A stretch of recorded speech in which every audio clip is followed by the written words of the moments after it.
Hello, my name is Taya Graham, and welcome to the Police Accountability Report. As I always make clear, this show has a single purpose, holding the politically powerful institution of policing accountable. And to do so, we don't just focus on the bad behavior of individual cops. Instead, we examine the system that makes bad policing possible. And today, we will achieve that goal by breaking down this arrest by Bullock, Georgia police of a man who was visiting a county building to file a complaint about his treatment during a previous arrest. But it's not just about how the man who took this video was treated during the ordeal that we will focus on today.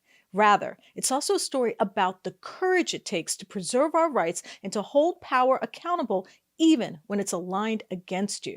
But first, I want you watching to know that if you have evidence of police misconduct or brutality, please share it with us and we might be able to investigate for you. Please reach out to us. You can email us tips privately at par@therealnews.com and share your evidence of police misconduct. And please don't forget to like, comment, and share our videos. I may not be able to respond to every comment, but I promise you I read all of them and I appreciate them. We do have a Patreon called Accountability Reports, so if you feel inspired to donate, please do help support our work. We've got a link pinned in the comments below. All right, we've gotten that out of the way. Now, as we have often noted on this show, holding law enforcement accountable comes with a specific set of challenges, to say the least. Risks that come with law enforcement's unique ability to retaliate against critics with arrests and charges. And it's because of this overwhelming power and its implications I'm showing you this video we will be focusing on today. It depicts a confrontation between Bullock, Georgia resident Maurice Minus and Bullock County officers outside a county building. An encounter that began with the simple yet apparently questionable act of filing a complaint against law enforcement, an act which would lead to troubling behavior by police we will show you later. That's because after Maurice entered this building to file a complaint against the corrections officers who he said had been abusive after a previous arrest, a confrontation ensued, which led to a group of deputy sheriffs confronting him outside this government building. Let's watch. Your name? Is that a complaint form? What is your name? Captain Casey, Captain C-A-S-E-Y. Casey, badge number? You, what's your name, badge number? Chief Deputy Bill Black, badge number 02. You? Deputy Gabe, badge number 59. Lieutenant Greg Collins, badge number 6. And this guy one more time? Captain Casey, C-A-S-E-Y. Okay, so what's your badge point of number coming out 3. here at 4D and hostile like this? Nobody's hostile. Yeah, you came out here big guy. Now the camera on you, calm down a little bit. So I'm trying to see what's going on. I'm not out here harassing nobody. Who came and told you? Form. Now, it's worth noting that Maurice encountered no issues when he first entered this building. In fact, no one even noticed him when he requested a complaint form. But as soon as he did, the cops inside decided he warranted their attention. Take a look. Who came and told you? Form. And I'm Now, about to fill fill these it out out. right here. Now, who told us? Now, after you're Who done, told you that I was listen harassing to me. them? After you're done, you're to leave. Okay. I'm serving you criminal trespass here. If you come back, can you'll be you say- arrested. Am I Do you trespassing? understand? Where's the criminal? Of course, you're probably saying now, Taya, he's obviously been in trouble before. Why focus on him? Why worry about some guy who had been arrested before? Well, let me answer that. First, as well as hearing from Maurice later, his crime was a run-of-the-mill FTA or failure to appear for a court date. But for that arguably very human error, Maurice was thrown in jail, later put in solitary, and abused by several corrections officers, according to him. But on top of that seemingly disproportionate punishment, Maurice's dilemma also raises a fundamental question. Should our right to petition the government be conditional? Are those same rights contingent on who is exercising them? Well, I want you to think about those questions as you watch Maurice deal with officers who followed him. Take a look. If you come How back, can you'll be you say- arrested. Am I Do you trespassing? understand? Where's me? the criminal trespass? Do you understand me? I'm You gonna verbally trespass serving me you from a criminal public trespass. place? You gonna from a public hear me? place? Where's the criminal Do you trespass? hear me? Where's the trespass? I'm sir? verbally serving you criminal trespass. You Do not verbally come back once you fill this paperwork out. Lower your tone, If you dude. do, you will be De-escalate, arrested. dude. Do Okay. you understand me? Tomorrow, if I come back here, I'm gonna be arrested. Yes. What? You might as well go and arrest me Fill now. out the paperwork. You might as well go and arrest me now. You That's need to leave. man, please. Can I borrow a pen from one of you fellas, please? No. Oh, y'all supposed to give me a pen? No, I can't come up here. I'm up here filling out forms. You can bring it back and drop it off. I got a pen in my car. Since y'all want to be like that, I'll be right back for these. Got all y'all back. Y'all think y'all finna do me like that? I'm not doing. What law am I breaking? Fill it out. What Return it law in, you- am I You'll breaking? be criminally trespassing. For what? What I law just am I told breaking? What? You haven't said anything. You just said I'm Criminal be. trespass. For what? Criminal trespass. For what? Criminal trespass. Criminal trespass. You've been served. Now, after Maurice asked the officers for their respective badge numbers, the officers decided to give notice, so to speak. At this point, they tell him in no uncertain terms he is facing arrest. Just listen. For what? Criminal trespass. Criminal trespass. You've been served. Why have I been served? Don't leave. Fill out this paperwork. That's my You've official been told business. to leave after you fill this So I paperwork. can't come back tomorrow Yep. to even talk to the sheriff? Yep. You can call if you're making a point. Yep. Where's my criminal trespass? I need that You've in been written. served. If you have, if, Yeah, I need it in video writing. right No, there. I need it in You writing. got no I video. need it in writing. I'm not pretty gonna sure you got argue to with you slip. anymore. Say that You and go go. You get gonna your beat me pen, up take though. this I paperwork. know how y'all work. That's You why gotta y'all go to came jail. out here like that. Do you understand? I'm going to get my pen to fill this out to Hurry appease up. you. Hurry up. And I'm only going to leave and not come back tomorrow under threat and duress. There's no threats. Yeah, you threatened me. And so while Maurice tries to comply with their threat to leave the premises, he still insists on filing a complaint, an attempt to defend his right to file a grievance that leads to further chaos.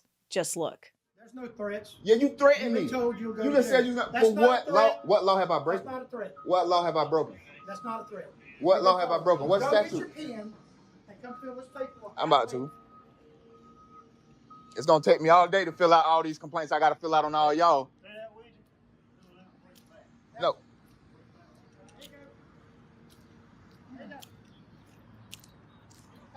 I don't need y'all following me to my car. Now, after the video ends, Maurice was arrested, and I will be talking to him later about what happened and how it affected him. But first, I'm joined by my reporting partner, Stephen Janis, who's been looking into the case. Stephen, thank you so much for joining me. Tay, thanks for having me. I appreciate it. So first, you've reached out to the sheriff's office. What are they saying? Well, I did better than that. I got a hold of the documents that actually led to the charges against him, against Maurice, and it is astounding. They literally state in the documents, which I will show you on the screen now, that the reason that they harassed him is because he was filing a complaint. And really the transom here was when they tried to get him to identify who he was complaining against, then they got testy with him. And that's literally what's in the documents. I mean, I can't even believe what I'm reading. Seriously, you're going to charge a guy for filing a complaint? I mean, and then he comes back to file some more complaints and you get agitated and you're like, I'm going to arrest him? Well, that's what it says in these documents in the United States of America, constitutional or not. I don't know. It's bizarre, but that's what they're trying to do. Is this arrest going to move forward? Are prosecutors actually moving forward with the case? Well, I put a call into them. I don't see how they can. I don't see how this is constitutional. I don't see how this holds up in court. I don't see what law he's broken. So really, if this prosecution goes forward, it's just a sham. I mean, no, I don't think it will. I'm going to keep calling them until I get an answer, but no. The inflection point in the video seems to be when Maurice asks for the officer's badge number and name. What is the law on that in Georgia and anywhere else for that matter? Well, let me say this, and you know, states do pass different laws, but I'm not going to speak to the law because there can be no law. This is a First Amendment right to petition the government. There's no law that any government, any local municipal government, any state government, any government should make against the right of us to ask a police officer to identify themselves. That is clearly the Constitution, and I just don't believe there is any law that should be able to actually abrogate the Constitution. That's my opinion. And now to get more details on the events that led up to his arrest and what happened after he was put into cuffs, I'm joined by Maurice. Maurice, thank you for speaking with us. Thank you for having me. So first, why were you at the Bullock Sheriff's Office? To file a medical request practice form. Well, I was actually trying to get a practice form first. I called ahead and asked him, could I come and get a practice letter? And the clerk, I believe it was, told me yes, that I could come get a practice letter. So I came and got a practice letter. Everything went smooth with that. They were being more than cordial about that. But as soon as I asked about complaint forms, the whole demeanor just changed up. So when did the deputies become aggressive? What were they doing that made you feel like you had to record the encounter? And I asked, can I get some complaint forms now? And she's like, oh, complaint forms? Like literally, she goes, oh, complaint forms? You can't be out here harassing people. I'm like, harassing people? I'm not harassing anybody, you know? Like her whole demeanor just, like she was being nice and cordial. Like even though she didn't want to let us sit down or whatever, she still was being like polite, I guess. But after that, I could just see the snarky attitude. So she like, okay, I'll go get some complaint forms. So she go, well, let me back it up a little bit. Before she get the complaint forms, I asked to speak to the captain of the jail. It's Captain Thompson. I asked to speak to him and she's like, okay, I'll go get him, you know? wait right here, I'll be back. So I'm waiting out, and that takes probably like 20 minutes maybe. I'm waiting, and she come back. She goes, well, Captain Thompson isn't here. He went out for lunch. We waiting on him to come back. So I'm like, okay, can I speak with the sheriff? She goes, okay, let me see if the sheriff is in. She leaves, probably maybe 20 more minutes. Then she comes back. Well, the sheriff gone for the day. He won't be back here. So that's when I asked for complaint forms after that, because I'm like, I see what she's doing. Even if they were here, I wouldn't know it, you know? So I asked for the complaint forms, and that's when she go, oh, well, you can't be out here harassing people. And I literally look around like, miss, there's been nobody here but me the whole time. Who am I harassing? Nope. I got to rewind it again. This is what made her say her, I guess this is what made her say it. While she was going to get the sheriff or whatever, the nurse who I asked, that's the main person who I wanted to complain on. She came to the front. She had a name tag turned around and she goes, hey, I remember you. Like, as soon as she see me, as soon as she opened the door, I never went inside. I'm still outside. She goes, I remember you. I'm like, you do? I'm smiling, trying to be cordial because I know they tactics. And I go, you remember me? What you remember about me? She goes, I know you don't like me. Like, literally just like that. I know you don't like me. So I'm like, miss, what's your name? She's like, I don't have to tell you my name. I don't have to tell you anything. She literally turned around and walked off. She said, okay, I'll go get your complaint forms. With an attitude. Leaves, comes back with the 4 officers, and I seen them walking down the hallway, so I got my camera and I started recording, and that's where the video started. So after you walked to the car to get a pen, what happened? I mean, it seems like the officers are following you to the car. What happens next? What don't we see on camera? I'm the type of person, if you do something out of the way, even though I'm behind these walls, I still got rights. And if you do something, it's only one way to know who this person is doing what, and that's to identify them. So much stuff going on in there, and I'm standing up for myself, and I guess they go, well, we got to show him, you know, that it don't matter what you say. You here now, we can do this, so we gonna do this. Like, to investigate what? I had nothing. There was nothing to investigate on me, except maybe the incident where they beat me up and did all that, maybe investigate that, but nobody wanted to do that. I guess it was the CYA, as they would say. How long were you held, and what did they tell you? It's people that came in there, actual criminals. Like, these 2 guys came in there, caught with a gun and drug, like pills and powder and stuff. And me, all I want to do is file complaint forms. Got to sit for 2 days. But these guys, within hours, because they got an attorney, I guess, or whatever, they can bond out. You know, that really is a serious problem with the criminal justice system, that money can buy your freedom while innocent people can remain incarcerated due to lack of funds. So tell me, what charges are you facing and what is the possible outcome for you? It's been a little over 2 years since this happened. I obviously pled not guilty. And I've had maybe 3 or 4 court appearances for this where I go and they ask me if I want to change my plea or whatever. And I tell them the same thing. But the first time when I went, I had a little counsel with me. It's this pastor called Pastor Eli Porter Goodman. Great man. He's head of an organization called the Poor and Minority Justice Association, where he take cases like this and he try to, he for the community. And he went with me and he seen the bargain, I guess, or whatever they give me. The plea, it was, I think, a year of probation, 40 hours of community service, and maybe almost a $2,000 fine. I think maybe $1,800. And it kind of bothered him. He's like, hold on. Who came up with this? Like, did you not watch the video? He talking to the prosecutor like this. He's like, ma'am, did you not see the video? Like, the young man didn't do anything, and this is what you want him to plead to? It goes deep. They all friends. They all sit down together and have lunch and talk about everything that go on in this small town. And that's, like, you can't trust none of them, feel like. So how has this affected your life? It literally dampened, like, everything I had. Not even going to say dampened, doused out everything I had going on, because I hadn't been having the best of jobs. I wasn't staying at jobs, but I found, like, the job that I thought that I could do as long as I wanted to, like Uber and Instacart. I started doing that. So I'm driving. Yeah, easy money, making at least $20 an hour, if not $10 an hour. That's something better than nothing. It make you not want to go out, and it's the anxiety of seeing the police and then be like, is that one of them? I didn't get his name. It's been a while ago. He kind of looked like that guy, but I don't know. It's that paranoia of not knowing who did what to you, and they can make up anything basically. So I just been going through my life stressing about it, but not stressing about it, because it is what it is, I guess. But I have noticed that I got a couple more gray hairs in my beard. I've lost plenty of nights of sleep And every day I obsess over it. Okay.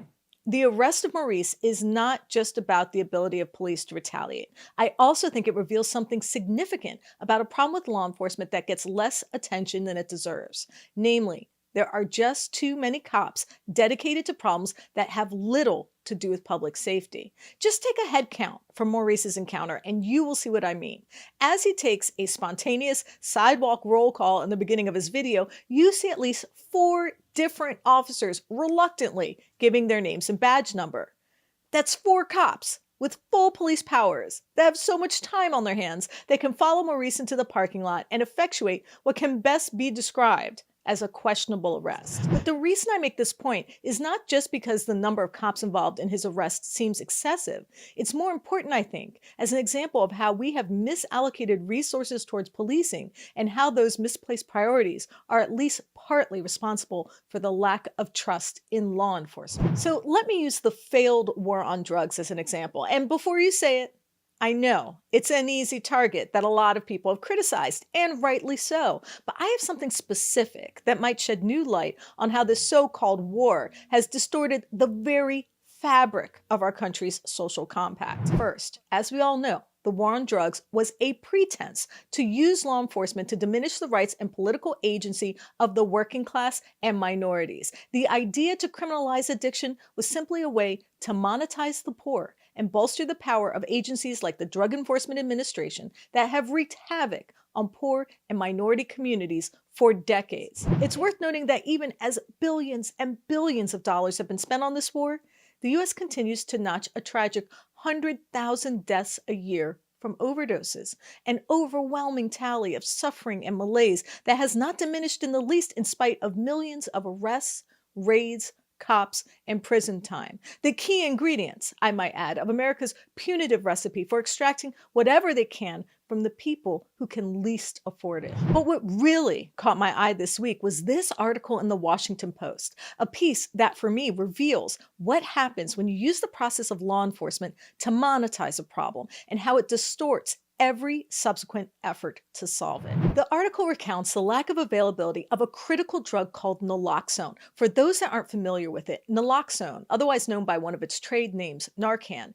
is what's known as an opioid antagonist, a drug delivered in the form of a nasal spray that can literally revive a person in the midst of an overdose. It has quite frankly saved thousands of lives, but it could do more because at the moment, oddly enough, you need a prescription to obtain it. I guess the idea is that when someone you know is overdosing, you'll hop right on the phone, call a doctor, get a diagnosis, get the prescription from a pharmacy, pick it up, and then administer it. You get my point. It's absurd, which is why the Washington Post editorial explores the reason that this life-saving drug and the aforementioned overdose crisis has not been made available over the counter like aspirin and cough medicine. The piece asks very vexing and serious questions. With so many people dying, why on earth wouldn't we do everything we can to get this drug to everyone who needs it and eliminate the need to jump through hoops to get it? The conclusion of the piece was another key ingredient of the aforementioned American recipe for communal despair: corporate greed. Put simply, pharmaceutical companies were worried that the margins for the prescribed product would be greatly diminished if it could be bought without the prescription. Now, it's worth noting that the FDA had asked several companies to make Narcan available years ago, in 2017. The article asserts these same companies did nothing to respond, namely Ezio and Adapt Pharma. Neither would explain fully to the Post why they hadn't taken up the mantle and worked to get life-saving medicine into more hands. But it raises a fundamental question about how this country works, and often does not, and who it prioritizes and why. Because over the period of time the FDA sought to make this drug more available, hundreds of thousands of people died. A toll that perhaps might not have been fully prevented by making naloxone an over-the-counter drug, but certainly could have prevented thousands of deaths. It really makes you wonder, doesn't it? Because spending tens of billions of dollars on the war on drugs didn't require any hand-wringing. Investing in punishment, expanding prison capacity, and putting more officers on the streets isn't that hard to approve.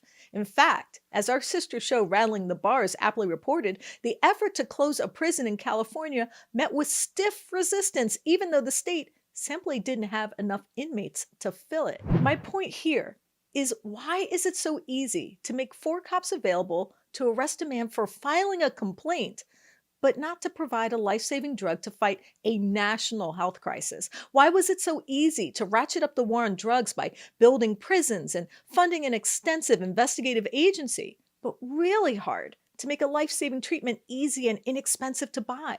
Why? And I ask this question with all the compassion and concern for humanity I can muster. Is it easier to slap handcuffs on a person than to administer a drug that literally brings them back from the dead? These are questions we have to answer if we want to live in a just and compassionate world, not a country of cops, courts, and prisons, but a community that values health, wellness, and our lives first. Nothing less is acceptable. It shouldn't be acceptable. We all deserve better. I want to thank my guest, Maurice, for joining me and sharing his story and his fight for accountability. Thank you, Maurice. And of course, I have to thank intrepid reporter Stephen Janis for his writing, research, and editing on this piece. Thank you, Stephen. Tay, thanks for having me. I appreciate it. And I want to thank friends of the show, Noli D and Lacey R, for their support. Thank you. And a very special thanks to our Patreons. We appreciate you. And I look forward to thanking each and every one of you personally in our next live stream, especially Patreon associate producers John R. and David K. and super friends Shane Bushta, Pineapple Girl, and Chris R. And I want you watching to know that if you have video evidence of police misconduct or brutality, please share it with us and we might be able to investigate for you. Please reach out to us. You can email us tips privately at par@therealnews.com and share your evidence of police misconduct. You can also message us at Police Accountability Report on Facebook or Instagram, or at Eyes on Police on Twitter. And of course, you can always message me directly at Tejas Baltimore on Twitter or Facebook. And please like and comment. I do read your comments and appreciate them. And we do have our Patreon link pinned in the comments below. So if you feel inspired to donate, please do. We don't run ads or take corporate dollars, so anything you can spare is truly appreciated. My name is Taya Graham, and I am your host of the Police Accountability Report. Please be safe out there.